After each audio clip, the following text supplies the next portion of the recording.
जवानी दे विच एक माता पिता दी गोद दा तारा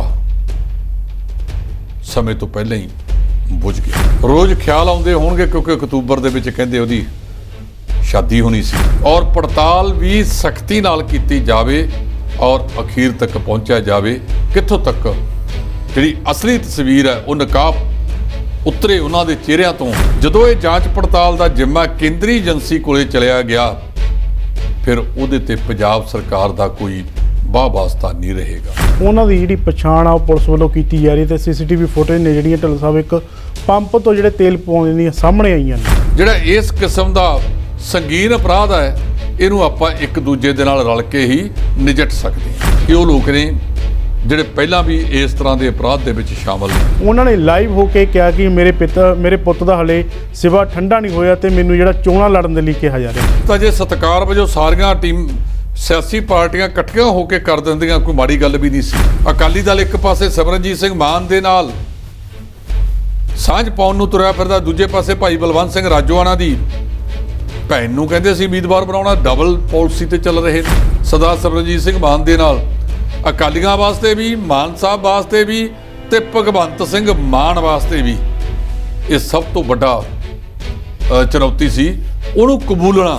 ਕਾਂਗਰਸੀ ਜਿਹੜੇ ਲੀਡਰ ਨੇ, ਵੱਡੇ ਲੀਡਰ ਨੇ, ਉਹ ਲਗਾਤਾਰ ਜਿਹੜਾ ਬੀਜੇਪੀ ਦੇ ਵਿੱਚ ਸ਼ਾਮਲ ਹੋ ਰਹੇ ਨੇ। ਪੰਜਾਬ ਦੇ ਵਿੱਚ ਕਾਂਗਰਸ ਦੀ ਪੋਜੀਸ਼ਨ ਠੀਕ ਸੀ, ਇਹਨਾਂ ਕਾਂਗਰਸੀਆਂ ਨੇ ਆਪ ਦਾ ਬੇੜਾ ਗਰਕ ਆਪ ਹੀ ਕੀਤਾ। ਇਹਨਾਂ ਦਾ ਪ੍ਰਧਾਨ ਨਵਜੋਤ ਸਿੰਘ ਸਿੱਧੂ ਕਿਸੇ ਪਾਸੇ ਨੂੰ ਤੁਰਦਾ ਸੀ, ਮੁੱਖ ਮੰਤਰੀ ਦੀ ਦਿਸ਼ਾ ਕੋਈ ਸੀ, ਡਿਪਟੀ ਮੁੱਖ ਮੰਤਰੀ ਦੀ ਕੋਈ ਸੀ, ਚੌਥੇ ਦੀ ਕੋਈ ਹੋਰ ਹੁੰਦੀ ਸੀ। ਤੇ ਜੇ ਇਹ ਇਮਾਨਦਾਰੀ ਦੀ ਮੂਰਤ ਹੁੰਦੇ ਫਿਰ ਤਾਂ ਨਾ ਜਾਂਦੇ।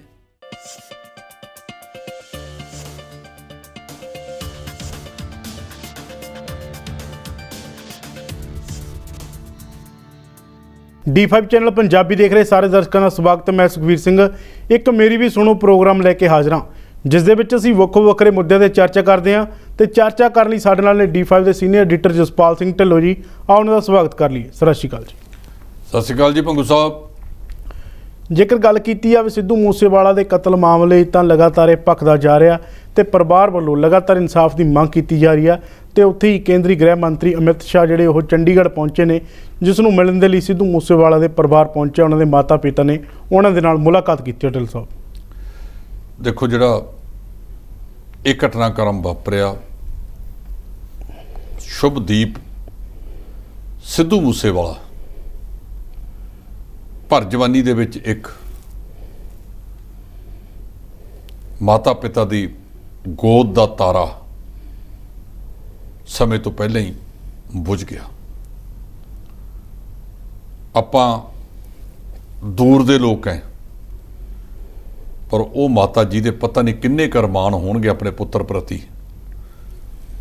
ਰੋਜ਼ ਖਿਆਲ ਆਉਂਦੇ ਹੋਣਗੇ ਕਿਉਂਕਿ ਅਕਤੂਬਰ ਦੇ ਵਿੱਚ ਕਹਿੰਦੇ ਉਹਦੀ ਸ਼ਾਦੀ ਹੋਣੀ ਸੀ।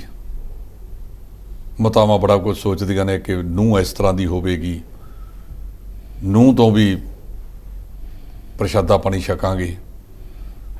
ਘਰ ਦੇ ਵਿੱਚ ਖੁਸ਼ੀ ਦਾ ਮਾਹੌਲ ਹੁੰਦਾ ਹੈ, ਪਰ ਉਹ ਖੁਸ਼ੀ ਦਾ ਮਾਹੌਲ ਜਲਦ ਦੇ ਵਿੱਚ ਇਹ ਗਮੀ 'ਚ ਬਦਲ ਗਿਆ। ਉਹਨਾਂ ਦੇ ਤਾਂ ਦਿਲ ਤੇ ਪੱਥਰ ਵਾਂਗ ਹੈ। ਕਦੇ ਦੇਖਿਆ ਤੁਸੀਂ ਪੁਰਾਣਾ ਚਿਹਰਾ ਬਲਕੌਰ ਸਿੰਘ ਹੋਰਾਂ ਦਾ, ਉਹਦੀ ਮਾਤਾ ਦਾ? ਉਹ ਦੋਨੇ ਖੜੇ ਐਂ ਲੱਗਦੇ ਸੀ ਜਿਵੇਂ ਵੱਡੇ ਛੋਟੇ ਭਰਾ ਨੇ। ਸਾਹ ਬਲਕੌਰ ਸਿੰਘ ਦੇ ਨਾਲ ਸ਼ੁਭਦੀਪ ਦੀਆਂ ਫੋਟੋਆਂ ਅਜਾਬ ਨਜ਼ਾਰੇ ਦਿੰਦੀਆਂ, ਕਿੰਨਾ ਸੋਹਣੇ ਲੱਗਦੇ ਸੀ ਦੋਨੇ। ਜਦੋਂ ਜ਼ਿਮੀਦਾਰ ਕੋਲ ਸਰਮਾਇਆ ਹੋਵੇ ਤੇ ਔਲਾਦ ਲਾਇਕ ਹੋਵੇ, ਉਦੋਂ ਮੱਲੀ ਮੱਲੀ ਜੀ ਹੈ ਜਿਹੜਾ ਉਹ ਉੱਡੂ ਉੱਡੂ ਕਰਦਾ ਹੈ। ਸੋ ਇਸ ਵੇਲੇ ਭੰਗੂ ਸਾਹਿਬ ਜੀ ਅਮਿਤ ਸ਼ਾਹ ਹੋਰੀ ਚੰਡੀਗੜ੍ਹ ਦੇ ਵਿੱਚ ਆਏ ਨੇ ਪਰਿਵਾਰ ਦੇ ਨਾਲ। ਸਰਦਾਰ ਬਲਕੌਰ ਸਿੰਘ ਤੇ ਉਹਨਾਂ ਦੀ ਧਰਮ ਪਤਨੀ ਸਰਦਾਰਨੀ ਚਰਨ ਕੌਰ, ਉਹਨਾਂ ਨੇ ਹੱਥ ਜੋੜ ਕੇ ਅਮਿਤ ਸ਼ਾਹ ਹੋਰਾਂ ਦੇ ਅੱਗੇ ਅਪੀਲ ਕੀਤੀ ਹੈ। ਤੇ ਅਸੀਂ ਵੀ ਦੇਖ ਰਹੇ ਹਾਂ, ਤਸਵੀਰਾਂ ਬੋਲਦੀਆਂ ਹੁੰਦੀਆਂ ਨੇ ਅਮਿਤ ਸ਼ਾਹ ਹੋਰਾਂ ਦੇ ਚਿਹਰੇ ਦੇ ਉੱਤੇ ਵੀ ਇੱਕ ਵਿਸ਼ੇਸ਼ ਕਿਸਮ ਦੀ ਜਿਹੜਾ ਉਹ ਬਿਆਨ ਕੀਤਾ ਜਾ ਰਿਹਾ ਹੈ ਕਿ ਕਿੰਨੇ ਧਿਆਨ ਦੇ ਨਾਲ ਉਹ ਗੱਲ ਸੁਣ ਰਹੇ ਨੇ। ਹਾਲਾਂਕਿ ਰਾਜਸੀ ਆਗੂ ਸਮੇਂ-ਸਮੇਂ ਸਿਰ ਬਦਲ ਜਾਂਦੇ ਨੇ, ਪਰ ਜਿਵੇਂ ਉਹ ਉਹਨਾਂ ਦੀ ਗੱਲ ਸੁਣ ਰਹੇ ਨੇ ਬੜੇ ਧਿਆਨ ਨਾਲ, ਉਹ ਤੋਂ ਲੱਗਦਾ ਹੈ ਕਿ ਇਹਦੇ ਵਿੱਚ ਕੋਈ ਨਾ ਕੋਈ ਕਦਮ ਜ਼ਰੂਰ ਚੁੱਕਿਆ ਜਾਵੇਗਾ। ਜਿਵੇਂ ਉਹਨਾਂ ਨੇ ਮੰਗ ਕੀਤੀ ਕਿ ਇਸ ਮਾਮਲੇ ਦੇ ਵਿੱਚ ਮਾਣਯੋਗ ਪੰਜਾਬ ਤੇ ਹਰਿਆਣਾ ਉੱਚ ਅਦਾਲਤ ਕਿਸੇ ਮੌਜੂਦਾ ਜੱਜ ਦੀ ਅਗਵਾਈ ਦੇ ਵਿੱਚ ਇਹਦੀ ਇਨਕੁਆਇਰੀ ਕਰਾਵੇ। ਉਹ ਸਾਡੇ ਜਿਹੜੇ ਮੁੱਖ ਜੱਜ ਨੇ ਪੰਜਾਬ ਤੇ ਹਰਿਆਣਾ ਉੱਚ ਅਦਾਲਤ ਦੇ ਮਾਣਯੋਗ ਰਵੀ ਸ਼ੰਕਰ ਝਾਅ, ਉਹਨਾਂ ਨੇ ਇਹ ਕਾਰਨ ਕਰਕੇ ਇਹਨੂੰ ਰੱਦ ਕਰਤਾ ਕਿ ਇਹ ਪੋਸੀਬਲ ਹੋ ਨਹੀਂ ਸਕਦਾ, ਕਿਉਂਕਿ ਪੰਜਾਬ ਤੇ ਹਰਿਆਣਾ ਉੱਚ ਅਦਾਲਤ ਕੋਲ ਜੱਜਾਂ ਦੀਆਂ ਜਿੰਨੀਆਂ ਅਸਾਮੀਆਂ ਬਣਦੀਆਂ ਨੇ ਉਹਦੇ ਨਾਲੋਂ ਘੱਟ ਨੇ, ਅੱਧੀਆਂ ਦੇ ਲਗਭਗ ਖਾਲੀ ਪਈਆਂ ਨੇ। ਜਿੰਨੇ ਵੀ ਜੱਜਾਂ ਦੀ ਹੈਗੀ ਹੈ ਇਹ ਲਗਭਗ 80 ਤੋਂ ਵੱਧ ਨੇ, 40 ਦੇ ਕਰੀਬ ਖਾਲੀ ਪਈਆਂ ਨੇ, ਜਿਹਦੇ ਕਰਕੇ ਜਿਹੜੇ ਕੇਸ ਨੇ ਉਹ ਬਕਾਇਆ ਤੌਰ ਤੇ ਪਏ ਨੇ। ਇਹ ਗੱਲ ਉਹਨਾਂ ਨੇ ਇਸ ਤਰਕ ਦੇ ਨਾਲ ਇਹ ਚਿੱਠੀ ਵਾਪਸ ਮੋੜਤੀ ਹੈ ਤੇ ਫਿਰ ਉਹਨਾਂ ਕੋਲੇ ਰਾਹ ਕੋਈ ਨਹੀਂ ਰਹਿੰਦਾ। ਉਹ ਰਾਹ ਫਿਰ ਇਹੋ ਹੀ ਰਿਹਾ ਕਿ ਅਮਿਤ ਸ਼ਾਹ ਹੋਰੀ, ਕਿਉਂਕਿ ਦੇਸ਼ ਦੇ ਗ੍ਰਹਿ ਮੰਤਰੀ ਨੇ, ਗ੍ਰਹਿ ਮੰਤਰੀ ਕੋਲੇ ਪਾਵਰ ਹੈ ਕਿ ਉਹ ਜਿਹੜੀਆਂ ਸਾਰੀਆਂ ਏਜੰਸੀਆਂ ਨੇ, ਭਾਵੇਂ CBI ਹੋਵੇ, NIA ਹੋਵੇ ਜਾਂ ਕੋਈ ਹੋਰ ਜਾਂਚ ਕਰਨ ਵਾਲੀ ਏਜੰਸੀ, ਉਹ ਕਿਸੇ ਏਜੰਸੀ ਨੂੰ ਵੀ ਇਹ ਕੇਸ, ਇਹਦੀ ਜਾਂਚ ਪੜਤਾਲ ਦਾ ਜ਼ਿੰਮਾ ਸੌਂਪ ਸਕਦੇ ਹੈ। ਜਦੋਂ ਇਹ ਜਾਂਚ ਪੜਤਾਲ ਦਾ ਜ਼ਿੰਮਾ ਕੇਂਦਰੀ ਏਜੰਸੀ ਕੋਲੇ ਚਲਿਆ ਗਿਆ, ਫਿਰ ਉਹਦੇ ਤੇ ਪੰਜਾਬ ਸਰਕਾਰ ਦਾ ਕੋਈ ਵਾਹ ਵਾਸਤਾ ਨਹੀਂ ਰਹੇਗਾ। ਜਿਵੇਂ ਉਹਨਾਂ ਨੂੰ ਇਸ ਗੱਲ ਦਾ ਦੁੱਖ ਹੈ ਕਿ ਪੰਜਾਬ ਸਰਕਾਰ ਨੇ ਉਹਨਾਂ ਦੇ ਪੁੱਤ ਦੀ ਸੁਰੱਖਿਆ ਘਟਾ ਕੇ ਉਹਨੂੰ ਜਨਤਕ ਕਰਕੇ ਜਿਹੜੀ ਕਿ ਉਹਨਾਂ ਦੇ ਪੁੱਤ ਦੀ ਮੌਤ ਦਾ ਕਾਰਨ ਬਣੀ। ਇਸ ਕਰਕੇ ਮੈਂ ਬੇਨਤੀ ਕਰਾਂ ਕਿ ਲੱਗਦਾ ਹੈ ਅਮਿਤ ਸ਼ਾਹ ਹੋਰਾਂ ਨੇ ਵਾਪਸ ਚੱਲ ਜਾਣਾ ਸ਼ਾਮ ਨੂੰ, ਔਰ ਅਗਲੇ ਦਿਨਾਂ ਦੇ ਵਿੱਚ ਹੋ ਸਕਦਾ 1-2 ਦਿਨਾਂ ਦੇ ਵਿੱਚ ਹੀ ਉਹ ਉੱਥੇ ਜਾ ਕੇ ਕੋਈ ਆਰਡਰ ਕਰ ਦੇਣ ਕਿ ਫਲਾਨੀ ਏਜੰਸੀ ਇਹਦਾ ਪੜਤਾਲ ਕਰੇਗੀ, ਔਰ ਪੜਤਾਲ ਵੀ ਸਖਤੀ ਨਾਲ ਕੀਤੀ ਜਾਵੇ ਔਰ ਅਖੀਰ ਤੱਕ ਪਹੁੰਚਿਆ ਜਾਵੇ, ਕਿੱਥੋਂ ਤੱਕ ਜਿਹੜੀ ਅਸਲੀ ਤਸਵੀਰ ਹੈ ਉਹ ਨਕਾਬ ਉਤਰੇ ਉਹਨਾਂ ਦੇ ਚਿਹਰਿਆਂ ਤੋਂ। ਤੇ ਉਹਦੇ ਪਿੱਛੇ ਫਿਰ ਜ਼ਿੰਮੇਵਾਰ ਹੋਰ ਕੌਣ ਨੇ? ਕੋਈ ਸਿਆਸੀ ਹੈ ਜਾਂ ਕੋਈ ਹੋਰ ਹੈ, ਜਾਂ ਇਹ ਜਿਹੜਾ ਗਾਇਕੀ ਦੇ ਵਿੱਚ ਵੀ ਮੁਕਾਬਲੇਬਾਜ਼ੀ ਹੈ ਤੇ ਜੈਲਸੀਪਣਾ ਹੈ, ਉਹ ਤਾਂ ਨਹੀਂ। ਅਸਲੀਅਤ ਲੋਕਾਂ ਦੇ ਸਾਹਮਣੇ ਆਵੇ, ਉਹ ਵੱਡੀ ਗੱਲ ਹੋਵੇਗੀ। ਜੀ, ਇਸ ਤੋਂ ਇਲਾਵਾ ਜੇਕਰ ਗੱਲ ਕੀਤੀ ਹੈ ਸਿੱਧੂ ਮੂਸੇਵਾਲਾ ਦੇ ਕਾਤਲਾਂ ਦੀ, ਤਾਂ ਲਗਾਤਾਰ ਉਹਨਾਂ ਦੀ ਜਿਹੜੀ ਪਛਾਣ ਆ ਉਹ ਪੁਲਿਸ ਵੱਲੋਂ ਕੀਤੀ ਜਾ ਰਹੀ ਤੇ CCTV ਫੁਟੇਜ ਨੇ ਜਿਹੜੀਆਂ ਢਿੱਲੋਂ ਸਾਹਿਬ ਇੱਕ ਪੰਪ ਤੋਂ ਜਿਹੜੇ ਤੇਲ ਪਵਾਉਂਦੇ ਨੇ ਸਾਹਮਣੇ ਆਈਆਂ ਨੇ। ਇਹ ਭੰਗੂ ਸਾਹਿਬ ਫਤਿਆਬਾਦ ਦਾ ਇੱਕ ਜਗ੍ਹਾ ਹੈਗੀ ਹੈ, ਸ਼ਾਇਦ ਉਹਦਾ ਨਾਮ ਹੈ ਬਿਸਲਾ ਜੀ। ਇਹ ਬਿਸਲਾ ਦਾ ਪੰਪ ਹੈ। ਉਸ ਪੰਪ ਦੇ ਉੱਤੇ ਜਦੋਂ ਇਹ ਬਲੈਰੋ ਤੇਲ ਪਵਾ ਰਹੀ ਹੈ, ਉੱਥੇ ਕੁਝ ਵਿਅਕਤੀਆਂ ਦੀਆਂ ਤਸਵੀਰਾਂ ਬਾਹਰ ਆਉਂਦੀਆਂ ਨੇ, ਜਿਨ੍ਹਾਂ ਬਾਰੇ ਕਿਹਾ ਜਾ ਰਿਹਾ ਕਿ ਸੋਨੀਪਤ ਜਾਂ ਆਸ-ਪਾਸ ਨਾਲ ਸੰਬੰਧਿਤ ਵੱਡੇ ਅਪਰਾਧੀ ਕਿਸਮ ਦੇ ਲੋਕ ਨੇ ਤੇ ਇਹਨਾਂ ਤੇ ਕਈ ਪਰਚੇ ਵੀ ਦਰਜ ਨੇ। ਇਹਨਾਂ ਦਾ ਨਾਮ ਵੀ ਲਿਆ ਜਾਂਦਾ, ਜਿਹੜਾ ਉਹ ਕਹਿੰਦੇ ਕੋਈ ਪਵਨ ਬਿਸ਼ਨੋਈ ਹੈ, ਨਸੀਬ ਖਾਨ ਹੈ, ਇਸੇ ਤਰ੍ਹਾਂ ਪ੍ਰਿਯਵਰਤ ਫੌਜੀ ਹੈ, ਅੰਕਿਤ ਸਿਰਸਾ ਜਾਟੀ, ਕਾਲਾ ਕੋਈ ਜਥੇਦਾਰ ਹੈ ਸੋਨੀਪਤ ਦਾ। ਇਹ ਉਹ ਲੋਕ ਨੇ ਜਿਹੜੇ ਪਹਿਲਾਂ ਵੀ ਇਸ ਤਰ੍ਹਾਂ ਦੇ ਅਪਰਾਧ ਦੇ ਵਿੱਚ ਸ਼ਾਮਲ ਨੇ, ਜਿਹਦੇ ਕਰਕੇ ਉਹ ਉਧਰ ਨੂੰ ਲਿੰਕ ਜੋੜ ਰਹੇ ਨੇ। ਜਿਹੜੇ SP ਨੇ ਸੋਨੀਪਤ ਦੇ ਉਹਨਾਂ ਦਾ ਨਾਮ ਹੈ ਹਿਮਾਂਸ਼ੂ ਗਰਗ। ਕਹਿੰਦੇ ਉੱਥੇ ਪੰਜਾਬ ਦੀ ਪੁਲਿਸ ਗਈ ਹੈ। ਉਹ ਕਹਿੰਦੇ ਅਸੀਂ ਆਪਸ ਵਿੱਚ ਦੀ ਪੂਰਨ ਸਹਿਯੋਗ ਦੇਵਾਂਗੇ ਇੱਕ ਦੂਜੇ ਨੂੰ। ਉਸ ਦਿਨ ਤੋਂ ਬਾਅਦ ਇੱਕ ਘੱਲੂਘਾਰਾ ਦਿਵਸ ਚੱਲ ਰਿਹਾ ਹੈ। ਪੰਜਾਬ ਜਿਹੜਾ ਦੇਵੀਗੜ੍ਹ ਦਾ ਇਲਾਕਾ ਹੈ, ਇਹਨਾਂ ਦਾ ਜ਼ਿਲ੍ਹਾ ਕੁਰੂਕਸ਼ੇਤਰ ਪੈਂਦਾ ਹੈ। ਕੱਲ ਅੰਤਰਰਾਸ਼ਟਰੀ ਪੱਧਰ ਦੇ ਉੱਤੇ ਅੰਤਰਰਾਜੀ ਹਰਿਆਣਾ ਤੇ ਪੰਜਾਬ ਦੇ ਅਧਿਕਾਰੀਆਂ ਦੀ ਇੱਕ ਮੀਟਿੰਗ ਹੋਈ ਹੈ ਸਾਂਝੇ ਰੂਪ ਦੇ ਵਿੱਚ ਕਿ ਕਿਵੇਂ ਆਪਾਂ ਅਪਰਾਧ ਦੇ ਨਾਲ ਸਾਂਝੇ ਤੌਰ ਤੇ ਨਜਿੱਠਣਾ ਹੈ। ਉਹਨਾਂ ਦੇ ਡੀਐਸਪੀ, ਉਹਨਾਂ ਦੇ ਹੋਰ ਪੁਲਿਸ ਦੇ ਅਧਿਕਾਰੀ, ਪੰਜਾਬ ਦੇ ਡੀਐਸਪੀ ਦਿਹਾਤੀ ਸੁਖਵਿੰਦਰ ਸਿੰਘ ਚੌਹਾਨ, ਉਹਨਾਂ ਦੇ ਨਾਲ ਐਸਐਚਓ ਜੋਕਾਂ ਵਗੈਰਾ ਵਗੈਰਾ ਇਹ ਸਾਰੇ ਜਿਹੜੇ ਸੀ ਉਸ ਮੀਟਿੰਗ ਦੇ ਵਿੱਚ ਸ਼ਾਮਲ ਸੀ। ਉਹ ਕਹਿੰਦੇ ਤਾਂ ਕਿ ਜਿਹੜਾ ਇਸ ਕਿਸਮ ਦਾ ਸੰਗੀਨ ਅਪਰਾਧ ਹੈ ਇਹਨੂੰ ਆਪਾਂ ਇੱਕ ਦੂਜੇ ਦੇ ਨਾਲ ਰਲ ਕੇ ਹੀ ਨਜਿੱਠ ਸਕਦੇ ਹਾਂ। ਜੀ ਜੀ, ਇਸ ਤੋਂ ਇਲਾਵਾ ਜੇਕਰ ਗੱਲ ਕੀਤੀ ਜਾਵੇ ਸਿੱਧੂ ਮੂਸੇਵਾਲਾ ਦੇ ਪਿਤਾ ਦੀ, ਤਾਂ ਢਿੱਲੋਂ ਸਾਹਿਬ ਹੁਣੇ ਖਬਰ ਇਹ ਸਾਹਮਣੇ ਆਈ ਆ ਕਿ ਲਗਾਤਾਰ ਜਿਹੜੀਆਂ ਸੋਸ਼ਲ ਮੀਡੀਆ ਤੇ ਅਫਵਾਹਾਂ ਫੈਲਾਈਆਂ ਜਾ ਰਹੀਆਂ ਸੀ ਕਿ ਸੰਗਰੂਰ ਤੋਂ ਜਿਹੜੀ ਜਿਮਨੀ ਚੋਣਾਂ ਸਿੱਧੂ ਮੂਸੇਵਾਲਾ ਦੇ ਜਿਹੜੇ ਪਿਤਾ ਨੂੰ ਲੜਾਈ ਜਾਵੇ, ਇਹਨਾਂ ਨੂੰ ਜੇਤੂ ਉਮੀਦਵਾਰ ਬਣਾਇਆ ਜਾਵੇ ਬਿਨਾਂ ਲੜੀ। ਉਹਨਾਂ ਨੇ ਲਾਈਵ ਹੋ ਕੇ ਕਿਹਾ ਕਿ ਮੇਰੇ ਪੁੱਤ ਦਾ ਹਲੇ ਸਿਵਾ ਠੰਡਾ ਨਹੀਂ ਹੋਇਆ ਤੇ ਮੈਨੂੰ ਜਿਹੜਾ ਚੋਣਾਂ ਲੜਨ ਦੇ ਲਈ ਕਿਹਾ ਜਾ ਰਿਹਾ। ਜੀ ਦੇਖੋ, ਇਹ ਜੇ ਕੀਤਾ ਤਾਂ ਉਹਨਾਂ ਨੇ ਚੰਗਾ ਕੀਤਾ।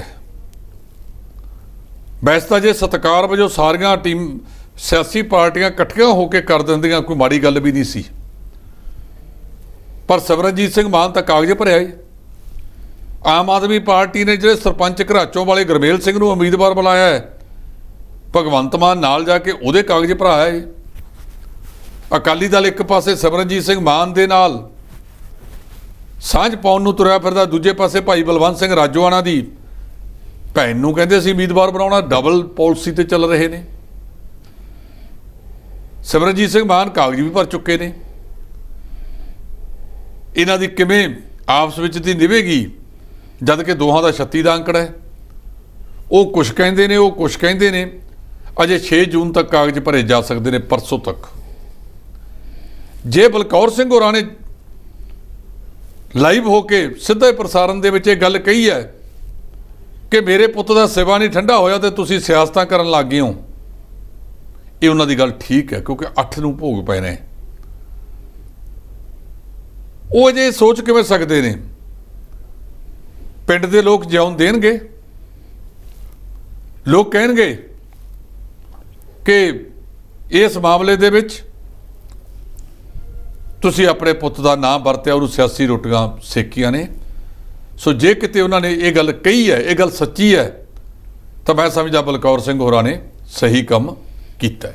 ਜੀ, ਉਹਨਾਂ ਨੇ ਢਿੱਲੋਂ ਸਾਹਿਬ ਕੋਰੀ ਨਾ ਕਰ ਦਿੱਤੀ ਹੈ ਚੋਣਾਂ ਲੜਨ ਨੂੰ ਲੈ ਕੇ। ਜੀ, ਇਹ ਕਿਹਾ ਉਹਨਾਂ ਨੇ ਕਿ ਮੈਂ ਚੋਣਾਂ ਨਹੀਂ ਲੜਾਂਗਾ। ਇਹ ਲਗਾਤਾਰ ਪੋਸਟਾਂ ਵਾਇਰਲ ਹੋ ਰਹੀਆਂ ਸੀਗੀਆਂ। ਜੀ ਹਾਂ, ਬਿਲਕੁਲ ਹੋਈਆਂ ਸੀ, ਕਿਉਂਕਿ ਸਰਦਾਰਾ ਸਿੰਘ ਜੌਲ ਦਾ ਸੁਝਾਅ ਸੀ ਇਹ, ਜੀ ਜਿਹੜੇ ਸਾਬਕਾ ਵਾਈਸ ਚਾਂਸਲਰ ਨੇ। ਉਹਦੇ ਉੱਤੇ ਮੋਹਰ ਲਾਤੀ ਅਮਰਿੰਦਰ ਸਿੰਘ ਰਾਜਾ ਵੜਿੰਗ ਨੇ ਵੀ ਹਾਂ ਸਾਰੇ ਜਣੇ ਇਹ ਗੱਲ ਕਰੋ। ਇਹ ਗੱਲ ਤਾਂ ਬਹੁਤ ਵੱਡੀ ਸੀ ਜੀ ਕਿ ਜਿਹੜੇ ਉਮੀਦਵਾਰ ਖੜੇ ਕਰਨ ਨੂੰ ਫਿਰਦੇ ਆ, ਮਾਨ ਸਾਹਿਬ ਦੇ ਨਾਲ ਗੱਲ ਹੋਈ ਆ ਸਭ ਤੋਂ ਉਸੇ ਦਿਨ ਜਿੱਦਣ ਉਹਦੀ ਮੌਤ ਹੁੰਦੀ ਹੈ, ਸਰਦਾਰ ਸਿਮਰਨਜੀਤ ਸਿੰਘ ਮਾਨ ਦੇ ਨਾਲ। ਅਕਾਲੀਆਂ ਵਾਸਤੇ ਵੀ, ਮਾਨ ਸਾਹਿਬ ਵਾਸਤੇ ਵੀ ਤੇ ਭਗਵੰਤ ਸਿੰਘ ਮਾਨ ਵਾਸਤੇ ਵੀ ਇਹ ਸਭ ਤੋਂ ਵੱਡਾ ਚੁਣੌਤੀ ਸੀ ਉਹਨੂੰ ਕਬੂਲਣਾ। ਜੀ, ਲੋਕ ਉਹਦਾ ਵਿਰੋਧ ਤਾਂ ਕਰ ਰਹੇ ਨੇ।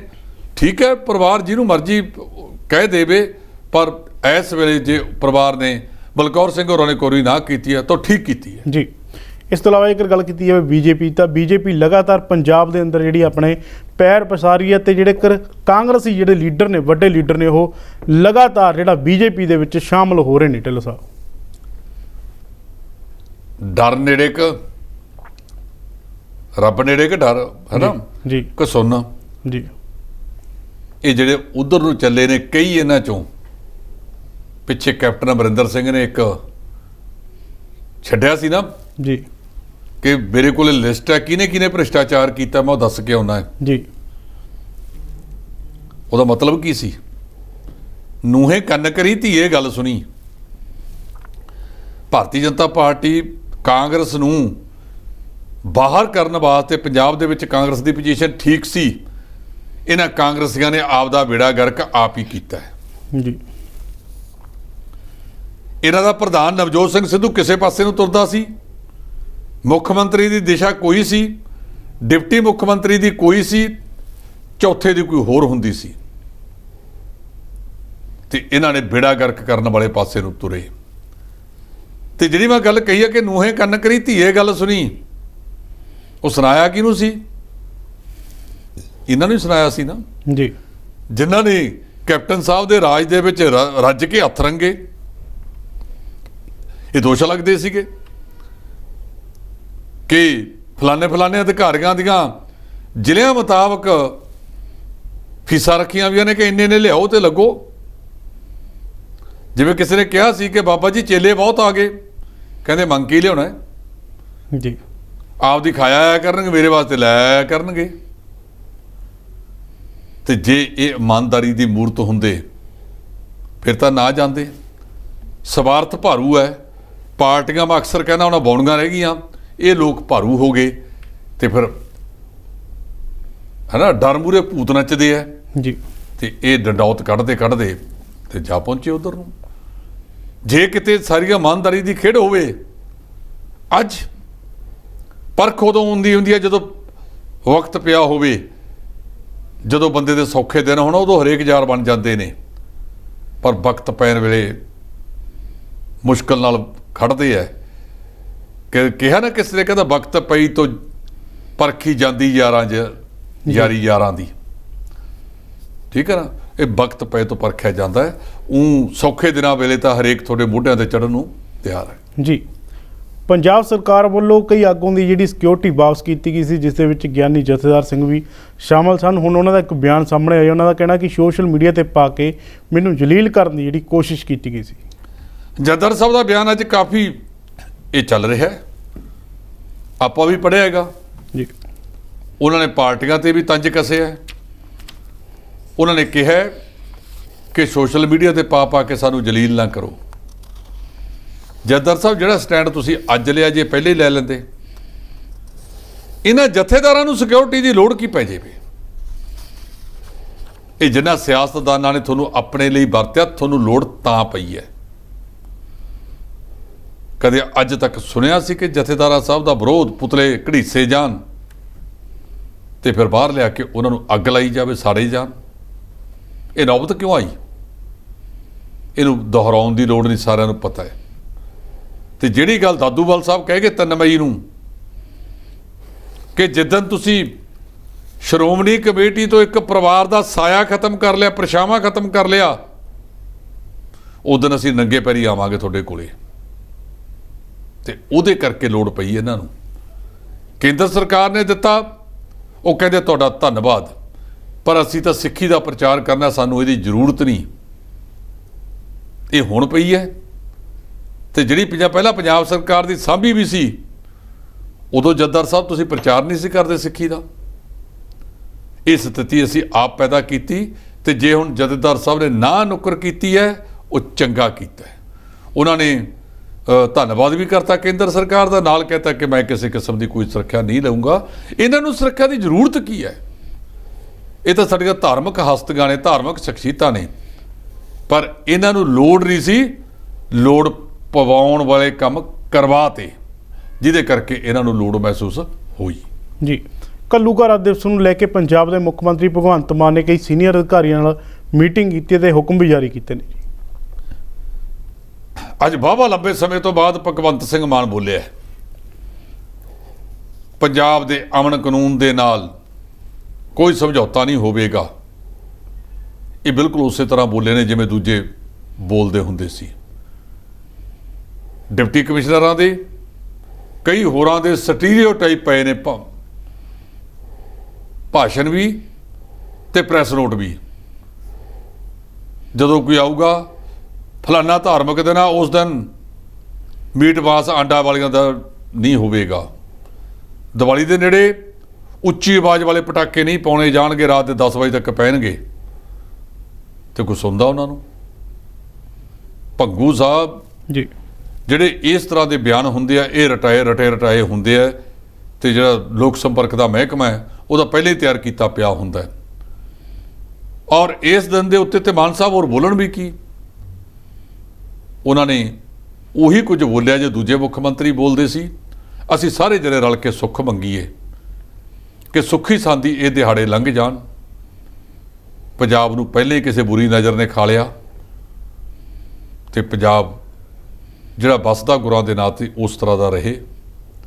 ਮਾੜੇ ਦਿਨਾਂ ਤੋਂ ਬਹੁਤ ਡਰ ਲੱਗਦਾ ਹੈ ਤੇ ਜਿਹੜੇ ਸਿਆਸੀ ਲੋਕ ਹੈ, ਲੋਕਾਂ ਦੇ ਬੱਚਿਆਂ ਨੂੰ ਮਰਵਾ ਕੇ ਇਹਨਾਂ ਨੇ ਕੋਈ ਸਬਕ ਨਹੀਂ ਸਿੱਖਿਆ ਤੇ ਅੱਜ ਵੀ ਇਹ ਉਸੇ ਤਰ੍ਹਾਂ ਦੰਦ ਲਾਉਂਦੇ ਉਹੀ ਗੱਲਾਂ ਕਰਦੇ ਤੁਰੇ ਫਿਰਦੇ ਨੇ। ਰੰਗ ਬਦਲ ਜਾਂਦੇ ਨੇ ਪਰ ਇਹਨਾਂ ਦੀ ਸੋਚ ਉੱਥੇ ਹੀ ਖੜੀ ਹੈ ਜਿੱਥੋਂ ਤੁਰੀ ਸੀ ਤੇ ਨੁਕਸਾਨ ਹੋਇਆ ਤੇ ਪੰਜਾਬ ਦੇ ਲੋਕਾਂ ਦਾ ਨੁਕਸਾਨ ਹੋਇਆ। ਇਹਨਾਂ ਨੂੰ ਕਹਿੰਦੇ ਕੋਈ ਮਰੇ ਭਾਵੇਂ ਜੀਏ ਸੁਥਰਾ ਘੋਲ ਪਤਾਸੇ ਪੀਏ, ਇਹਨਾਂ ਦੀ ਕੁਰਸੀ ਕਾਇਮ ਰਹਿਣ ਦੀ ਰੱਖਣੀ ਚਾਹੀਦੀ ਹੈ, ਹੋਰ ਭਾਵੇਂ ਜੋ ਮਰਜ਼ੀ ਉਜੜ ਜਾਵੇ। ਜੀ, ਇੱਕ ਖਬਰ ਸਾਹਮਣੇ ਆਈ ਹੈ ਹੈਦਰਾਬਾਦ ਤੋਂ, ਜਿਸ ਦੇ ਵਿੱਚ ਇੱਕ ਸੀਸੀਟੀਵੀ ਫੁਟੇਜ ਦੇ ਵਿੱਚ 5 ਦੋਸ਼ੀਆਂ ਨੂੰ ਜਿਹੜਾ ਗ੍ਰਿਫਤਾਰ ਕੀਤਾ ਗਿਆ। ਦੋਸ਼ੀਆਂ ਤੇ ਦੋਸ਼ ਲੱਗੇ ਨੇ ਇੱਕ ਸ਼ਰਮਨਾਕ ਘਟਨਾ ਕੀਤੀ ਸੀਗੀ। ਉਹਨਾਂ ਨੇ ਨਾਬਾਲਗ ਦੇ ਨਾਲ ਜਿਹੜਾ ਢਿੱਲੋਂ ਸਾਹਿਬ ਬਲਾਤਕਾਰ ਕੀਤਾ ਸੀਗਾ ਜੀ। ਇਹ ਜਿਹੜਾ ਜਬਰ ਜਨਾਹ ਦਾ ਮਾਮਲਾ ਹੈ, ਇਹ ਇੱਕ ਨਾਬਾਲਗਾ ਦੇ ਨਾਲ ਵਾਪਰਿਆ ਪਾਰਕਿੰਗ ਦੇ ਵਿੱਚ, ਮਰਸਡੀਜ਼ ਪਾਰਕਿੰਗ। ਜੀ, ਕਹਿੰਦੇ ਆ ਕਿ ਉੱਥੇ ਬਾਰ-ਬਾਰ ਉਹ ਕਿਸੇ ਦੋਸਤ ਨਾਲ ਗਈ ਸੀ। ਇੱਕ ਤਾਂ ਕੁਝ ਹੱਦਾਂ ਬੰਨੀਆਂ ਜਿਹੜੇ ਆ ਇਹ ਸਾਡੀਆਂ ਲੜਕੀਆਂ ਨੂੰ ਵੀ ਰੱਖਣਾ ਚਾਹੀਦਾ ਹੈ ਜੀ। ਆਪਣਾ ਪਹਿਰਾਵਾ ਵੀ ਥੋੜ੍ਹਾ ਜਿਹਾ ਦੇਖ ਕੇ ਪਾਓ। ਜਦੋਂ ਤੁਸੀਂ ਉਤੇਜਨਾ ਭਾਵ ਵਾਲਾ ਪਹਿਰਾਵਾ ਪਾਉਂਗੀਆਂ ਤੇ ਆਪੋਜਿਟ ਸੈਕਸ ਦੇ ਵਿੱਚ ਉਹ ਭਾਵਨਾ ਪੈਦਾ ਹੁੰਦੀ ਹੈ। ਇਹ ਤੋਂ ਬਚਣਾ ਚਾਹੀਦਾ ਹੈ। ਇਹ ਜਿਹੜੀ ਘਟਨਾਕ੍ਰਮ ਵਾਪਰਿਆ ਬਹੁਤ ਗਲਤ ਵਾਪਰਿਆ। ਤੇਲੰਗਾਨਾ ਦਾ ਇਹ ਮਾਮਲਾ ਹੈ ਤੇ 5 ਇਹਦੇ ਵਿੱਚ ਸ਼ਾਮਲ ਨੇ। ਕੁਝ ਰਸੂਖਦਾਰ ਵੀ ਦੱਸੇ ਜਾਂਦੇ ਨੇ ਵਿੱਚ। ਇੱਕ ਅੱਧੇ ਨੂੰ ਸ਼ਾਇਦ ਪੁਲਿਸ ਨੇ ਗ੍ਰਿਫਤਾਰ ਕਰ ਲਿਆ। ਕੱਲ੍ਹ ਹੀ ਇੱਕ ਥਾਂ ਦੀ ਖਬਰ ਪੜ੍ਹ ਰਿਹਾ ਸੀ ਕਿ ਇਸ ਜਬਰ ਜਨਾਹ ਦੇ ਮਾਮਲੇ ਦੇ ਵਿੱਚ ਦੋਸ਼ੀ ਨੂੰ ਮਾਣਯੋਗ ਅਦਾਲਤ ਨੇ, ਸ਼ਾਇਦ ਬੰਬੇ ਦੀ ਅਦਾਲਤ ਹੈ, ਮੁੰਬਈ ਦੀ ਅਦਾਲਤ ਹੈ, ਜਿਨ੍ਹਾਂ ਨੇ ਜਬਰ ਜਨਾਹ ਦੇ ਦੋਸ਼ੀ ਨੂੰ ਫਾਂਸੀ ਦੀ ਸਜ਼ਾ ਸੁਣਾਈ ਹੈ। ਜੀ, ਧੰਨਵਾਦ ਜੀ। ਇਹ ਸਨ ਸਾਡੇ ਨਾਲ D5 ਦੇ ਸੀਨੀਅਰ ਐਡੀਟਰ ਜਸਪਾਲ ਸਿੰਘ ਢਿੱਲੋਂ ਜੀ, ਜਿਨ੍ਹਾਂ ਨੇ ਵੱਖੋ ਵੱਖਰੇ ਮੁੱਦੇ 'ਤੇ ਚਰਚਾ ਕੀਤੀ ਹੈ। ਹੁਣ ਦੇਖਣਾ ਇਹ ਹੋਊਗਾ ਕਿ ਅਮਿਤ ਸ਼ਾਹ ਦੇ ਮਿਲਣ ਤੋਂ ਬਾਅਦ ਪਰਿਵਾਰ ਨੂੰ ਕਿੰਨੇ ਸਮਾਂ ਹੋਰ ਲੱਗਦਾ ਜਿਹੜਾ ਇਨਸਾਫ ਲੈਣ ਦੇ ਲਈ, ਕਿਉਂਕਿ ਲਗਾਤਾਰ ਜਿਹੜੇ ਉਹਨਾਂ ਦੇ ਫੈਨ ਨੇ ਜਾਂ ਉਹਨਾਂ ਨੂੰ ਚਾਹਣ ਵਾਲੇ ਨੇ ਲਗਾਤਾਰ ਇਨਸਾਫ ਦੀ ਮੰਗ ਕਰ ਰਹੇ ਨੇ ਤੇ ਪਰਿਵਾਰ ਵੀ ਕਰ ਰਿਹਾ। ਹੁਣ ਦੇਖਣਾ ਹੋਊਗਾ ਕਿ ਹੋਰ ਕਿੰਨਾ ਸਮਾਂ ਲੱਗੇਗਾ ਸਿੱਧੂ ਮੂਸੇਵਾਲਾ ਨੂੰ ਇਨਸਾਫ ਦੇ ਲਈ। ਤੁਸੀਂ ਦੇਖ ਰਹੇ ਹੋ D5 ਚੈਨਲ ਪੰਜਾਬੀ। ਧੰਨਵਾਦ।